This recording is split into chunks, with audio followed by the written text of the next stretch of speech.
Hello दोस्तों, आप सभी को नमस्कार। एक बार फिर से ज्ञान कोश यूट्यूब चैनल में आप सभी का स्वागत है। आज का जो हमारा विषय है वो है मगध का उत्कर्ष। मगध साम्राज्य का उत्कर्ष या उदय ही हम आज के वीडियो में पढ़ेंगे। तो मगध से पहले हम कुछ बातें पढ़ लेते हैं जो कि हमने पिछली वीडियो में पढ़ी थी, 16 महाजनपदों के उदय। आप सभी को पता है कि उत्तर वैदिक काल में जो परिवर्तन हुआ था, जो राजनीतिक परिवर्तन हुआ था, उस राजनीतिक परिवर्तन के कारण 16 महाजनपदों का उदय हुआ और इन सभी 16 महाजनपदों के बारे में हम पिछली वीडियो में पढ़ चुके हैं। अब वो इसलिए आप लोगों ने पढ़ना जरूरी है क्योंकि वो पढ़ने के बाद में ही मगध जो साम्राज्य है वो आपकी समझ में आएगा। तो अगर आप लोगों ने नहीं पढ़ी है तो आज की वीडियो के डिस्क्रिप्शन में मैं डाल दूंगा उसका लिंक, आप लोग जरूर पढ़ लीजिएगा। उसके बाद हम शुरू करते हैं मगध के उत्कर्ष की। तो जैसा कि बताया कि 16 महाजनपदों का उदय हुआ था, उस उदय के पश्चात सभी में एक राजनीतिक संघर्ष जारी हुआ था।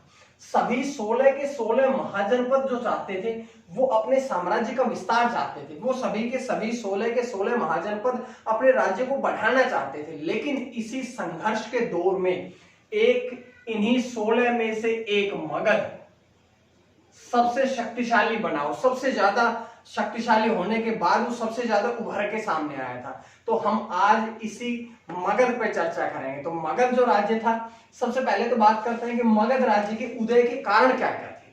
सबसे पहले सुनिएगा, मगध राज्य के उदय के कारण क्या क्या थे।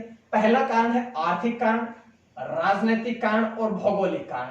अगर हम एक एक करके तीनों के बारे में बात करेंगे तो सुनिएगा। सबसे पहले बात करते हैं आर्थिक कारण की। तो ऐसे क्या आर्थिक कारण थे जिस वजह से मगध जो राज्य था वो सबसे ज्यादा शक्तिशाली बना था। तो अगर हम बात करें, सबसे पहले था आर्थिक कारण। आर्थिक कारण में यह था कि ये मगध जो राज्य था उसकी उपजाऊ मिट्टी थी, जलोढ़ मिट्टी थी, जिस कारण से सबसे ज्यादा उत्पत्ति यहाँ पर कृषि होती थी। और कृषि होने के बाद में यहाँ पर अधिशेष बचता था, अधिशेष का उत्पादन होता था। अब अधिशेष क्या होता है? अधिशेष वो सभी उत्पादन होता है कि जब उत्पादन के पश्चात उस उत्पादन का हम उपभोग कर लें और उपभोग करने के बाद भी जो बचेगा वो कहलाता है अधिशेष। अब अधिशेष बचता था यहाँ पर, तो उस अधिशेष को भेजा जाता था दूसरे जगह पे, उसका व्यापार किया जाता था। और व्यापार अगर किया जाएगा तो सीधी सी बात है कि अगर व्यापार होगा तो आर्थिक स्थिति मजबूत बनेगी ही बनेगी। तो सबसे पहली बात यह है कि अधिशेष उत्पादन होता था। दूसरी बात यह है कि यहाँ पर नदियों के बीच में या नदियों के क्षेत्र में जो था वो मगध बसा हुआ था। अब अगर नदियों के बीच में बसा हुआ था तो नदियों के आसपास की भूमि थी, वहां सिंचाई आसानी से हो सकती है। नदियों के आसपास का जो क्षेत्र रहेगा वहां भूमि उपजाऊ मिट्टी होगी। और वहां अगर भूमि उस समय जो कृषि तो मुख्य रूप से व्यापार का मुख्य कारण था या आर्थिक संपदा का मुख्य कारण जो था वो कृषि ही था। तो उपजाऊ भूमि, जलोढ़ मिट्टी, नदियों के बीच में बसा हुआ, अधिशेष का उत्पादन। और अगर हम बात करें ये नदियों के पास बसा हुआ था, तो नदियों के पास बसा होने के कारण यहां से नदियों द्वारा व्यापार भी हो सकता था। तो ये सारे के सारे वो कारण है जो कि मगध की आर्थिक स्थिति को दर्शाते हैं, आर्थिक मजबूती को दर्शाते हैं। तो ये तो पहली बात करी हमने मगध की आर्थिक स्थिति के बारे में। दूसरी हम बात करते हैं मगध की राजनीतिक स्थिति। तो एक बात आप लोग जरूर ध्यान रख लीजिएगा कि जो मगध साम्राज्य था वहां पर जितने भी राजा या जितने भी शासक हुए हैं वो सभी के सभी शासक बहुत ही मजबूत, बहुत ही शक्तिशाली रहे थे। और अगर शासक या राजा शक्तिशाली होगा तो प्रजा जो है वो अपने आप को सेफ महसूस करेगी। सबसे पहली बात तो राजनीतिक कारण में ये आती है। दूसरी बात ये आती है कि अगर राजा मजबूत है, राजा शक्तिशाली है, राजा प्रभावशाली है, तो उसका जो प्रशासन है वो प्रशासन भी अपने आप में सुदृढ़ मिलेगा। तो राजनीतिक कारण में दो बातें आती है। पहला ये कि मगध में जितने राजा थे वो सारे के सारे राजा शक्तिशाली थे। दूसरी बात, अगर शक्तिशाली राजा है तो शक्तिशाली होने के बाद उसकी जो प्रशासन व्यवस्था थी वो भी अच्छी थी। तो ये दो बातें हैं राजनीतिक कारण में। उसके बाद हम बात करते हैं भौगोलिक कारण। तो सबसे पहले हमने आर्थिक कारण पढ़े, उसके बाद राजनीतिक कारण पढ़े, अब बात करते हैं भौगोलिक। तो भौगोलिक स्थिति की अगर हम बात करें तो मगध साम्राज्य जो था वो 3 नदियों के बीच में बसा हुआ था। सबसे पहले ये गंगा नदी, गंडक और सोन नदी के आसपास के क्षेत्र में बसा हुआ था मगध। तो सबसे पहले जो मगध की राजधानी थी वो थी राजगृह, और राजगृह जो थी वो चारों तरफ से, राजगृह जो थी वो चारों तरफ से पहाड़ियों से घिरी हुई थी। और उसके पश्चात जो दूसरी राजधानी बनी थी वो थी पाटलिपुत्र। तो पाटलिपुत्र यहां पर बसा हुआ था, ये गंगा नदी, ये गंडक नदी और ये सोन नदी, इन तीनों के मुहाने पर बसा हुआ था पाटलिपुत्र। तो ये ध्यान रखिएगा, जो सबसे पहली राजधानी थी राजगृह वो पहाड़ियों से घिरी हुई थी, और जो बाद की राजधानी थी पाटलिपुत्र, पाटलिपुत्रा नदी से यानी कि जल दुर्ग से घिरा हुआ था। तो आप लोग ये ध्यान रखिएगा कि आप लोगों ने पहले भी इतिहास में ये सब चीजें जब हमने पढ़ी है तो वहां आप लोगों ने पढ़ा होगा कि जो राजा थे वो अपने किले या राजधानी के चारों ओर या तो पहाड़ियां या ऐसा किलेबंदी करवाते थे जिस कारण से अन्य जो शासक थे वो आक्रमण करते समय वहीं पर रुक जाए। दूसरा था, या वो अपने किले के चारों ओर खाई खुदवा करके उसमें पानी डलवाते थे ताकि जब भी कोई आक्रमण करे तो उनसे वो सेफ रह सके। तो दोनों की दोनों बातें, चाहे यहां पर पाटलिपुत्रा में देख लीजिएगा या राजगृह जो पहाड़ियों से घिरा हुआ था यहां पर देख लीजिएगा, तो इनकी राजधानी सेफ थी। राजधानी सुरक्षित होने के बाद ही ये जो मगध साम्राज्य के शासक थे ये दूसरे लोगों से युद्ध करने में सेफ रहते थे, बल्कि ये खुद जाकर के दूसरों के साथ युद्ध करते थे और विजय प्राप्त करते थे। पहली बात तो यह बात करते हैं। उसके बाद बात करते हैं कि जो पहले शासक जो थे वो सबसे पहली जो जरूरी बात थी वो थी अपनी भौगोलिक सुरक्षा, और नदियों से और पहाड़ियों से इनकी पूरी तरह से भौगोलिक सुरक्षा हो जाती थी। तो भौगोलिक सुरक्षा के कारण ही ये अन्य देशों के साथ में सुरक्षा प्राप्त करते थे, अन्य देशों से सुरक्षित रहते थे। दूसरे एक इसी में भौगोलिक कारण में एक बात और पढ़ते थे कि ये जो था मगध साम्राज्य, इस मगध साम्राज्य के अंतर्गत ही छोटा नागपुर का पठार आता है। छोटा नागपुर का पठार जो है वो भी मगध साम्राज्य के अंतर्गत ही आता है, और जो छोटा नागपुर का पठार था वो भी, एक बात आप लोग ध्यान रखिएगा, उसमें वो मुख्य रूप से लौह अयस्क के लिए प्रसिद्ध था। अब ये बात थी कि अगर यहां पर लौह की मात्रा अधिक थी तो लोहे का प्रयोग जो यहाँ के शासक थे वो हथियार बनाने में करते थे, वो किले बनाने में करते थे, वो अपने और दूसरे लोगों से युद्ध करने में उस लोहे का प्रयोग करते थे। एक बात ये समझ लीजिएगा। इसके बाद हम बढ़ते हैं कि ये जो मगध साम्राज्य था यहाँ के जंगलों से बहुत अधिक मात्रा में हाथी प्राप्त हुए हैं, और अगर हाथी प्राप्त हुए हैं तो मगध के शासकों ने, मगध के योद्धाओं ने हाथियों का प्रयोग भी युद्ध में किया है, और हाथियों का प्रयोग करते हुए भी मगध शासकों ने अनेक युद्ध जीते हैं। तो ये बात करते हैं इसके भौगोलिक कारण में। एक बात और क्या आती है कि यहाँ पर, यहाँ के जो जंगल थे वहां लकड़ियां, इमारती लकड़ियां बहुत पाई जाती थी। अब लकड़ियों का प्रयोग करते थे वो किस लिए? आर्थिक कारण में भी प्रयोग हो सकता है कि लकड़ियों को वो दूसरे राज्यों के साथ बेचते थे, आर्थिक स्थिति मजबूत होती थी। दूसरा, लकड़ियों का प्रयोग भी राजनीतिक दृष्टि से भी होता था। कैसे? कि लकड़ियों के द्वारा रथ बनाए जा सकते थे, लकड़ियों के द्वारा जो भाला होता है उसके पीछे का भाग भी बहुत बार लकड़ियों से बना लिया जाता था, लकड़ियों के द्वारा मकान बनाए जा सकते थे। तो लकड़ी जो थी वो भी बहुत ही महत्वपूर्ण उसने भाग योगदान दिया था मगध राज्य के उत्कर्ष में। तो ये सारे के सारे कारण थे जिन कारणों से मगध राज्य का उदय हुआ था। अब यहां से तो ये क्वेश्चन आए। उसके बाद हम बढ़ते हैं, ये सारे जो कारण पड़े हैं आर्थिक, राजनीतिक और भौगोलिक, ये सारे कारण हैं मगध के उत्कर्ष के। लेकिन अब हम बात करते हैं मगध के बारे में। अब हम चलते हैं मगध की तरफ। तो मगध जो है उसमें कुछ वंश आए थे। उन सभी वंश को पढ़ने से पहले हम बात करते हैं कि मगध जो राज्य था उसमें कौन कौन से वंश आए थे। अगर वंश के क्रम की बात करें तो सबसे पहले वंश आया था हर्यक वंश, उसके बाद शिशुनाग वंश, उसके बाद नंद वंश, और बाद में आता है मौर्य वंश। तो ये जो शिशुनाग वंश या जितने भी वंश हैं, बहुत बार एग्जाम में ये पूछा गया है कि इन सभी वंशों को आप क्रम से लगाइए। तो क्रम से जब लगाने की बात करते हैं तो सबसे पहले हर्यक वंश आता है, दूसरे नंबर पे शिशुनाग वंश, तीसरे नंबर पे आता है नंद वंश, और चौथे नंबर पे आता है मौर्य वंश। यहां से एक बात सुनिएगा ध्यान से, बहुत इंपॉर्टेंट क्वेश्चन है कि मगध का संस्थापक कौन है। तो मगध का संस्थापक है बृहद्रथ। लेकिन अगर पूछा जाए कि मगध का पहला साम्राज्य या मगध का पहला वंश कौन सा था, तो मगध का पहला वंश था हर्यक वंश। दो क्वेश्चन है, अलग अलग प्रकार से पूछे जाते हैं। अगर पूछा जाता है मगध का संस्थापक कौन था तो बृहद्रथ, और अगर सबसे पहले वंश की बात की जाती है तो हर्यक वंश। तो अब हमने ये पढ़ा है उत्कर्ष के बारे में, अब हम पढ़ेंगे मगध के जितने भी वंश हुए हैं उन सभी वंशों का एक एक करके हम वर्णन पढ़ते हैं। सबसे पहले बात करते हैं हर्यक वंश की। तो हर्यक वंश जो था वो 544 बीसी यानी कि 544 ईस्वी पूर्व से 412 ईस्वी पूर्व तक जो हर्यक वंश था ये चला था।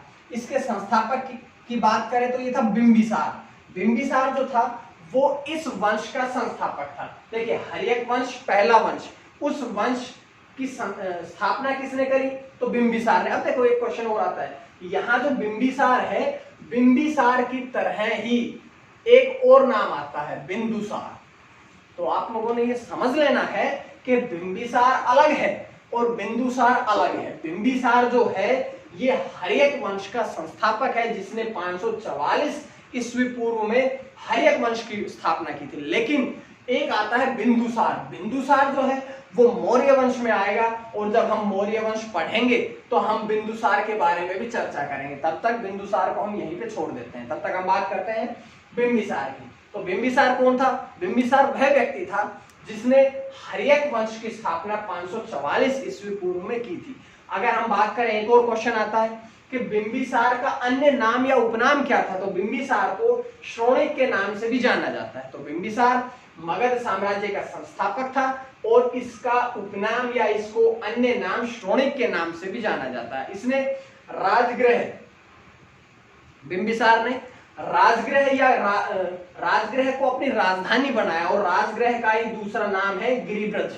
तो बिंबिसार की पहली राजधानी बनी थी राजगृह, और राजगृह को ही गिरिब्रज भी कहा जाता था। अब ये भारत के इतिहास में पहला ऐसा राजा हुआ, पहला ऐसा शासक हुआ जिसने युद्ध करने की बजाय वैवाहिक परंपरा के द्वारा अपने साम्राज्य के विस्तार को अधिक महत्व दिया। इसने युद्ध करना जरूरी नहीं समझा, बल्कि इसने ये कहा कि वैवाहिक परंपरा के द्वारा ही अपने साम्राज्य का विस्तार किया जा सकता है, और अपने साम्राज्य को विस्तार वैवाहिक स्थिति से करने वाला भी है पहला शासक था। सबसे पहले इसने महाकौशल से शादी की। इसने 3 शादियां की हैं।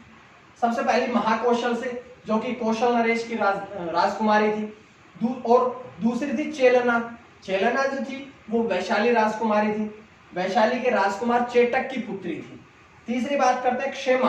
क्षेमा जो थी वो मध्य पंजाब के नरेश की राजकुमारी थी। तो यहां से हम पढ़ेंगे, देखिए अगर बिंबिसार ने अपने वैवाहिक परंपरा से अपने साम्राज्य के विस्तार को सोचा तो उसने 3 शादियां की, कौशल से, चेलना से और क्षेमा से 3 शादियां हुई। अब ये बात आप लोग ध्यान रखिएगा, अगर 3 शादियां हुई है तो कौशल नरेश की पुत्री से हुई तो कौशल के साथ इसके संबंध अच्छे हुए, वैशाली से हुई तो वैशाली के साथ भी इसके संबंध अच्छे हुए, अगर मध्य पंजाब की राजकुमारी से शादी हुई तो मध्य पंजाब के साथ भी इसके संबंध अच्छे हुए।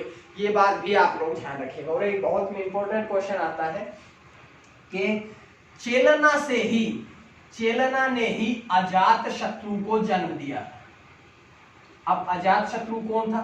अजात शत्रु जो था वो बिंबिसार का पुत्र था। इसके बाद में जो उत्तराधिकारी बना था वो अजात शत्रु ही था। लेकिन यहां से एक क्वेश्चन और भी इंपॉर्टेंट आता है, जो बिंबिसार है इससे संबंधित एक क्वेश्चन और भी इंपॉर्टेंट आता है कि बिंबिसार के साम्राज्य में एक बहुत ही प्रसिद्ध राजवैद्य था। कौन? जीवक। तो बिंबिसार का राजवैद्य था जीवक, और बिंबिसार का राजवैद्य जो जीवक था वो महात्मा बुद्ध की सेवा के लिए भी गया था। और अवंती नरेश की जब तबीयत खराब हुई, जब उनको पांडु रोग हुआ या जब उनको पीलिया हुआ, तो अवंती के राजकुमार प्रद्योत की सेवा में भी जीवक गया था। ये दो क्वेश्चन बहुत इंपॉर्टेंट बनते हैं कि राजवैद्य जीवक जो था वो किसके साम्राज्य में था? बिंबिसार के साम्राज्य में। और जब महात्मा बुद्ध की सेवा में भी वो गया था, और जब प्रद्योत की तबीयत खराब हुई थी, प्रद्योत को क्षय रोग या पांडु रोग हुआ था, पीलिया रोग हुआ था, तब भी राज्यवैद्य जीवक जो था वो उसकी सेवा में गया था। यहाँ से एक क्वेश्चन और भी निकल के आता है, उसके बाद हम अजातशत्रु को पढ़ेंगे। यहाँ से एक क्वेश्चन ये निकल के आता है कि जब राज्यवैद्य जीवक महात्मा बुद्ध की सेवा में गया था, तो इसका मतलब ये है कि जो बिंबिसार है वो महात्मा बुद्ध ने बौद्ध धर्म की स्थापना की थी, तो इसका अर्थ ये हुआ कि बिंबिसार जो है वो बौद्ध धर्म को मानता था या बौद्ध धर्म का समर्थक था। ये बात आप लोग यहां से पढ़िएगा। तो ये सारी की सारी बातें हमने पढ़ी है बिंबिसार के बारे में। अब हम बिंबिसार से आगे चलते हैं। बिंबिसार के बाद बात करते हैं अजातशत्रु की। अजातशत्रु जो था उसने 492 ईस्वी पूर्व में, अजातशत्रु ने 492 ईस्वी पूर्व में अपने पिता बिंबिसार की, 492 ईस्वी पूर्व में अजातशत्रु ने अपने पिता बिंबिसार की हत्या की और वो राजगद्दी पर बैठ गया। राजगद्दी पर या शासन के लिए उसने अपने पिता बिंबिसार का वध किया और वो आकर के राजगद्दी पे बैठ गया। कब? 492 ईस्वी पूर्व में। बीसी और एडी के बारे में हम पिछली वीडियो में चर्चा कर चुके हैं, तो हम ज्यादा पढ़ेंगे नहीं वहां पर, क्योंकि आप लोग पिछली वीडियोस देख सकते हैं। बीसी मतलब कि जो ईस्वी पूर्व कहेंगे, तो 492 ईस्वी पूर्व में अजातशत्रु शासक बना। अब ये अपने पिता की तरह नहीं था। इसके पिता ने तो क्या सोचा कि भाई वैवाहिक विवाह करो और साम्राज्य का विस्तार करो, लेकिन जो अजातशत्रु था वो एक आक्रामक शासक, वो नहीं मानता था कि शादी करके या वैवाहिक परंपरा के द्वारा हम अपने शासन को बढ़ा सकते हैं। वो ये समझता था कि आक्रमण करो और अपने शासन का विस्तार करो। ये एक आक्रामक शासक था और आक्रामक होने के बाद ही इसने आक्रमण करके अपने साम्राज्य का विस्तार किया। सबसे पहले इसने काशी पर विजय प्राप्त की और उसके बाद वैशाली को भी जीता। वैशाली से आप लोगों ने ये पढ़ना है कि वैशाली जो था वो वैशाली की ही तो चेलना थी, वहां यानी कि जो इसकी मां थी वो भी वैशाली की राजकुमारी थी। तो यहाँ वैशाली को भी अजातशत्रु ने जीत लिया था। यहाँ अजातशत्रु से एक क्वेश्चन और भी पूछा जाता है कि अजातशत्रु जो था उसने जैन और बौद्ध दोनों धर्म के अनुयायियों को शरण दी थी। इसके पिता बिंबिसार था, उसने बौद्ध धर्म को दिया, लेकिन अजातशत्रु ने जैन और बौद्ध दोनों धर्मों को समर्थन प्रदान किया था। उसके साथ साथ एक क्वेश्चन ये भी है कि इसी के समय, अजातशत्रु के समय ही 483 ईस्वी पूर्व में महात्मा बुद्ध का महापरिनिर्वाण हुआ। महापरिनिर्वाण के महात्मा बुद्ध की मृत्यु हुई थी, जिसे महापरिनिर्वाण का नाम दिया गया है। आप लोगों को मैं ये बौद्ध धर्म में सब कुछ बता चुका हूं कि महात्मा बुद्ध के बारे में सारे डिटेल या बौद्ध धर्म के बारे में हम सारे के सारे डिटेल बौद्ध धर्म की वीडियो में पढ़ चुके हैं। अगर आप लोगों ने अभी तक नहीं पढ़ा है तो डिस्क्रिप्शन से आप लोग पढ़ लीजिएगा। उसके बाद देखिएगा 483 ईस्वी पूर्व में गौतम बुद्ध का महापरिनिर्वाण हुआ और पहली बौद्ध सभा या पहली बौद्ध संगीति का भी आयोजन कहां पर किया गया? राजगृह में। ये बौद्ध धर्म में हम पढ़ चुके हैं, ज्यादा यहाँ पर डिटेल में पढ़ेंगे नहीं, तो आप लोग इतना सा समझ लीजिएगा कि 483 ईस्वी पूर्व में जब महात्मा बुद्ध का महापरिनिर्वाण हुआ तो शासक कौन था? अजातशत्रु था। उसके बाद में जब पहली बौद्ध संगीति या पहली बौद्ध सभा का आयोजन हुआ तो भी शासक कौन था? अजातशत्रु था। और पहली बौद्ध सभा का आयोजन कहां पर किया गया? ये किया गया था राजगृह। राजगृह में सप्तपर्णी गुफा में पहली बौद्ध सभा का आयोजन किया गया था। तो यह बात आप लोग पढ़ लीजिएगा। बाकी आप लोगों को पता है कि महात्मा बुद्ध की ना ये जो बौद्ध धर्म थे इसकी 4 सभाएं या संगीतियां हुई थी। उसको याद करने का मैंने उस दिन पहले बहुत अच्छा सा तरीका बता दिया था कि रावपाक अर्थात पहली राजगृह, दूसरी वैशाली, तीसरी पाटलिपुत्र और चौथी हुई थी कुंडलवन, जो कि जम्मू कश्मीर में है। तो इसके बारे में भी हम ज्यादा चर्चा नहीं करेंगे, आप लोग पिछली वीडियोस देख लीजिएगा, वहां से हमने अच्छी तरह से इनका वर्णन किया जा चुका है। उसके बाद में आप लोग देखिएगा कि इसके बाद में एक और शासक आते हैं। सबसे पहले बिंबिसार, बिंबिसार के बाद में अजातशत्रु और अजातशत्रु के बाद में आता है उदयन। उदयन को बहुत सी किताबों में उदायन भी लिखा हुआ है, तो ऐसा आप लोग देख लीजिएगा। उदयन और उदयन दोनों एक ही बात है। यहाँ 492 ईस्वी पूर्व में अजातशत्रु ने अपने पिता बिंबिसार की हत्या करके शासन प्राप्त किया था। यहाँ पर उदयन ने 461 ईस्वी पूर्व में अपने पिता अजातशत्रु का वध करके शासन प्राप्त किया। तो यहाँ एक क्वेश्चन और भी बनता है कि जो हर्यक वंश है, इस हर्यक वंश को बहुत बार पितृहंता वंश भी कहते हैं। पितृहंता वंश, या ऐसा पूछा जाए कि हर्यक वंश की स्थापना कब हुई थी?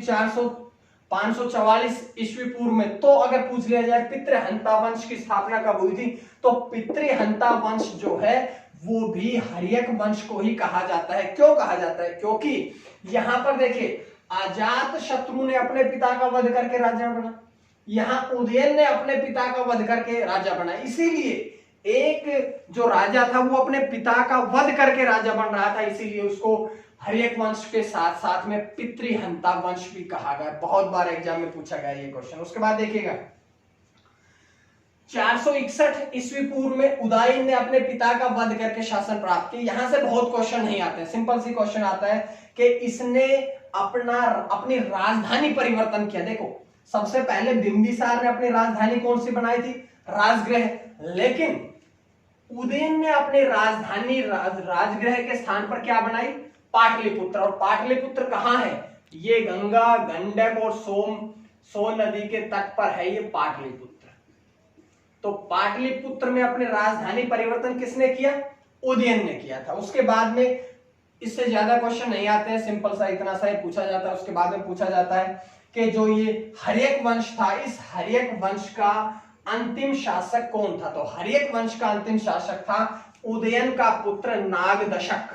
ये नागदशक जो था वो उदयन का पुत्र था, जो हर्यक वंश का अंतिम शासक था। और इस नागदशक की हत्या 412 ईस्वी पूर्व में इसी के मंत्री अमात्य शिशुनाग ने की। और शिशुनाग ने नागदशक की हत्या करने के बाद में शासन किसके हाथ में आ गया? शिशुनाग के हाथ में आ गया। और किस वंश की स्थापना हुई? शिशुनाग वंश की स्थापना। तो आप लोगों ने ये तो याद रखने की आवश्यकता नहीं है कि शिशुनाग वंश की स्थापना किसने की?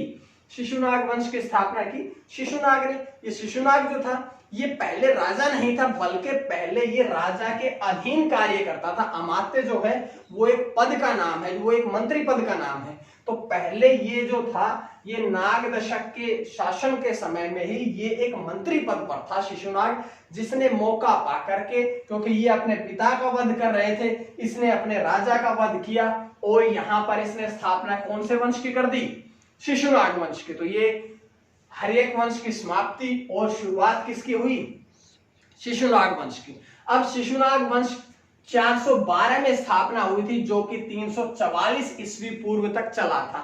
स्थापना किसने की थी? शिशुनाग ने की थी। इसके संस्थापक कौन है? शिशुनाग है। इसने अपनी राजधानी कहां बनाई? इसने अपनी राजधानी बनाई है वैशाली में। सबसे पहली राजधानी राजगृह, ध्यान रखिएगा। उसके बाद बनाई पाटलिपुत्र। उसके बाद अब शिशुनाग ने अपनी राजधानी बनाई वैशाली।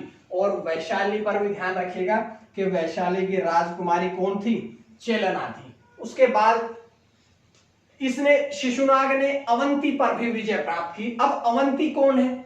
अवंती से ध्यान रखिएगा कि अवंती नरेश पद्योत की सेवा में राजवैद्य जीवक को किसने भेजा? बिंबिसार ने भेजा। तो ध्यान रखिएगा कि जो बिंबिसार था उसका अवंती नरेश के साथ उसके अच्छे संबंध थे, लेकिन यहां पर शिशुनाग ने आकर के अवंती पर भी अपने विजय प्राप्त की। इसके बारे में क्वेश्चन इतने आते हैं। उसके बाद में इसी वंश में बढ़ते हैं, एक और राजा आता है कालाशोक, जिसका नाम एक और रखा गया है काकवर्ण।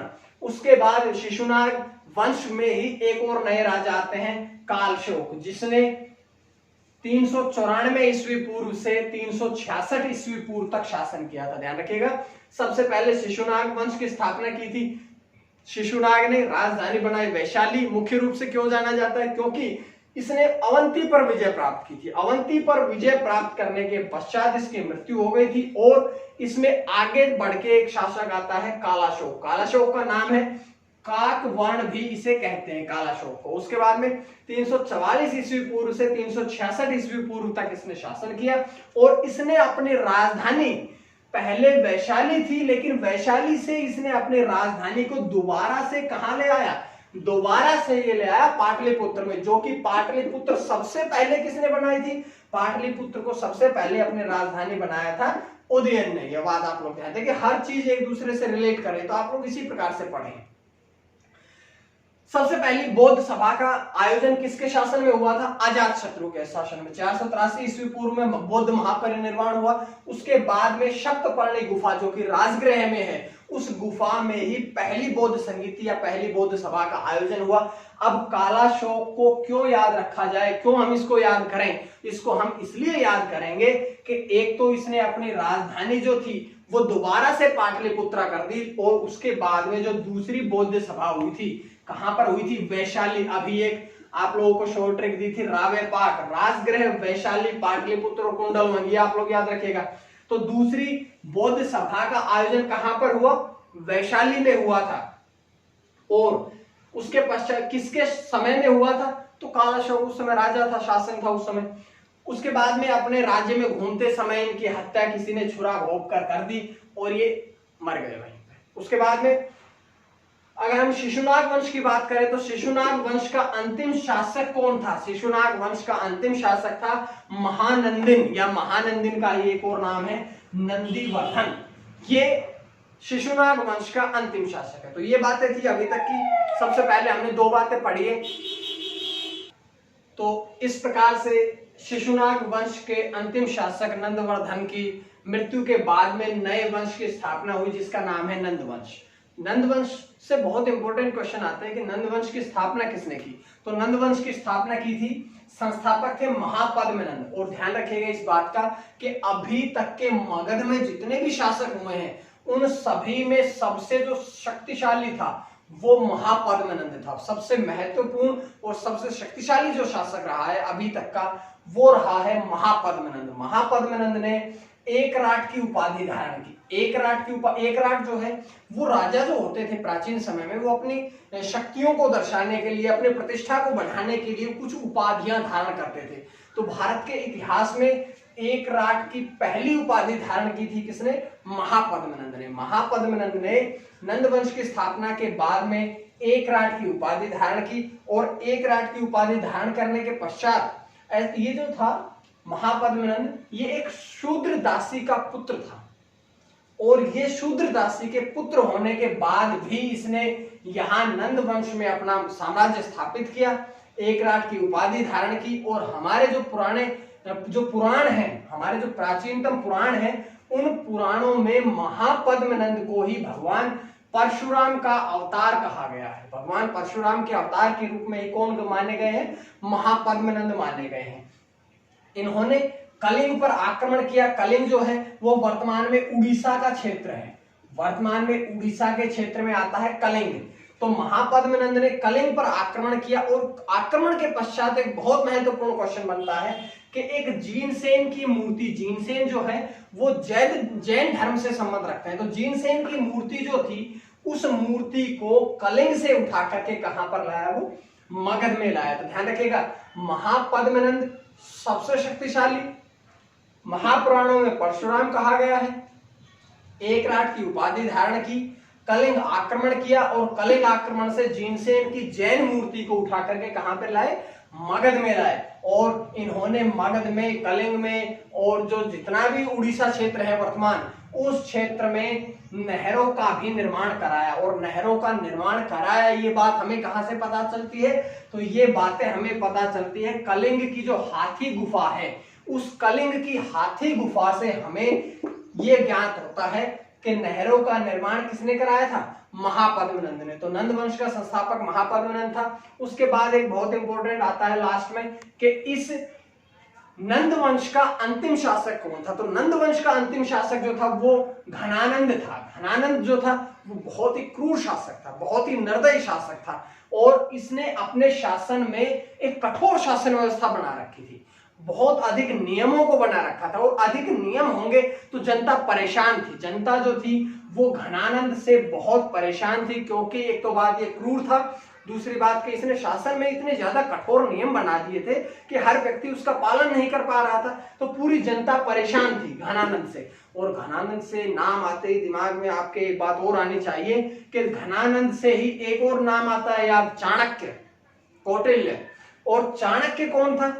चाणक्य इसी घनानंद के दरबार में था, लेकिन ऐसा कहा जाता है कि एक बार घनानंद ने गुस्से में चाणक्य का अत्यधिक अपमान किया, जिस अपमान के कारण चाणक्य जो था वो घनानंद की राजसभा को छोड़ करके चला गया और उसने प्रतिज्ञा ली कि मैं घनानंद के स्थान पर हिंदुस्तान में एक नए राजा को स्थापित करूंगा। और उसने चंद्रगुप्त मौर्य की सहायता से 322 ईस्वी पूर्व में घनानंद की मृत्यु करके यहाँ पर नंद वंश का समाप्ति करके कौन से वंश की स्थापना रखी, कौन से वंश की नींव रखी?